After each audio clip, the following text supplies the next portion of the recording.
à l'UIDA pour ce travail remarquable, ce travail méritoire que vous ne cessez d'abattre quotidiennement pour éclairer la lanterne de l'opinion tant nationale qu'internationale par rapport à ce que connaît notre pays. Pour une seconde fois, merci.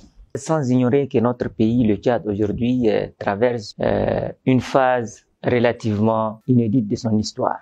Je paraphrase Dante, c'est un scientifique, quand il dit que les flammes de l'enfer brûleront plus fort pour ceux qui, en période de grande crise morale, ont cherché à garder la neutralité. Pour être factuel, nous sommes posé cette question au niveau de la Kazakh.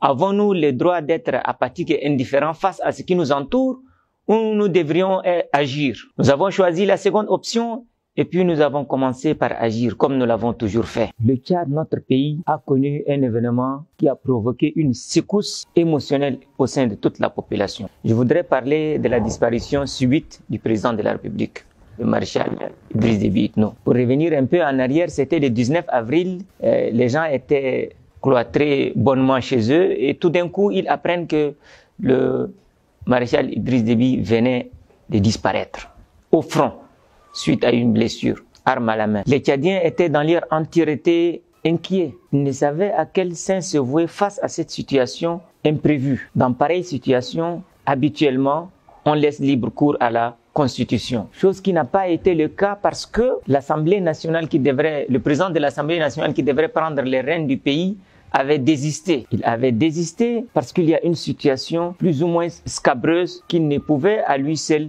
gérer. Il y avait Boko Haram qui était à 2 à 3 heures de route d'Indiamé. L'est du pays, la lisière avec le Soudan, ce sont des bandes armées qui pullulent dans cette contrée. Il y a des miliciens janjaouides, il y a les rébellions du Nord-Soudan, il y a plusieurs bandes armées qui écument cette partie du territoire soudanais.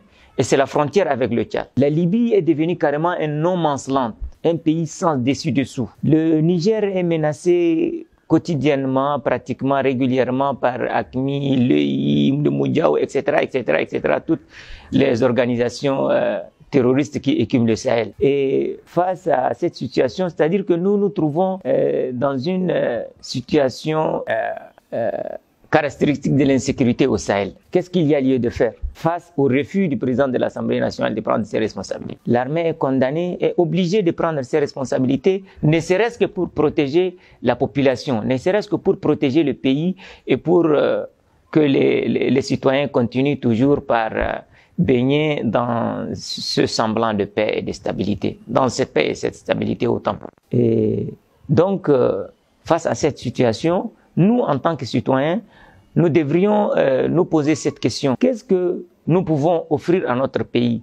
Qu'est-ce que nous pouvons mettre en place pour que l'histoire transgénérationnelle de notre pays le retiendra? C'est d'accompagner la paix, c'est de protéger la paix, parce que notre pays a besoin aujourd'hui d'une triptyque. Notre pays a besoin de la paix, notre pays a besoin de la démocratie et notre pays a besoin de développement. Cette triptyque est consubstantiellement lié à la paix. S'il n'y a pas de paix, aucun développement ne pourrait voir le jour.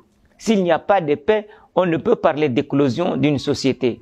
C'est pourquoi on doit miser de toutes nos forces pour que la paix soit préservée, pour que la paix soit conservée. Parce que la paix, c'est comme une plante fragile. Mal entretenue, elle risque de se faner, de s'esquinter. C'est pourquoi nous devrions tous, toujours, continuer par la préserver, par la chérir, par la protéger pour que la société soit au finish protégée. Et par rapport à la marche, pour revenir à votre question, nous avons une expérience assez large par rapport aux marches parce que nous sommes la plus grande organisation, la Kazakh, nous sommes la plus grande organisation de la société civile au niveau national en matière de mobilisation des masses. Ce n'est pas fortuit et ex nihilo si aujourd'hui nous arrivons en quelques heures à faire descendre des milliers de gens dans la rue. C'est suite à un travail qui a duré tant d'années. Nous avons beaucoup d'expérience par rapport à ces domaines et nous voulions verser cette expérience pour accompagner la marche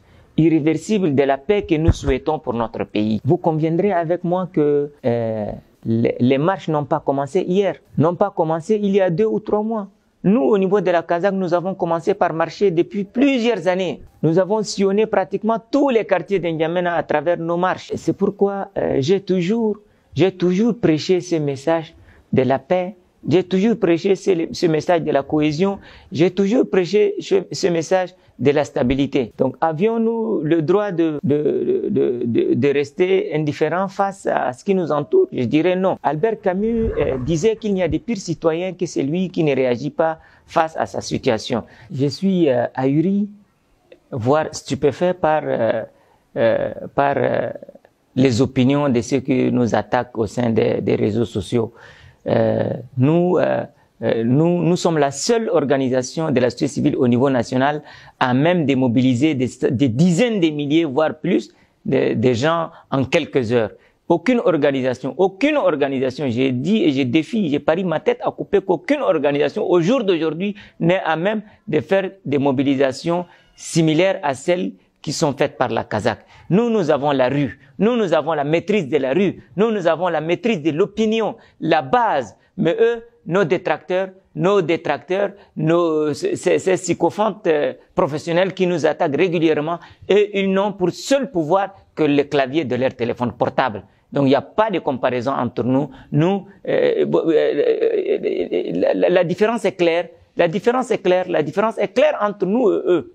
Entre la majorité, entre le peuple, entre la rue, que nous maîtrisons, que nous manions à volonté, et entre eux, qui n'ont pour seul pouvoir que leur smartphone. Je crois que la différence est claire, et toute personne cohérente et juste donnera une opinion de façon impartiale que la Kazakh se trouve sur un piédestal qui est inaccessible pour ces détracteurs, par rapport à ces détracteurs. C'est pourquoi elle est attaquée régulièrement au sein des réseaux sociaux.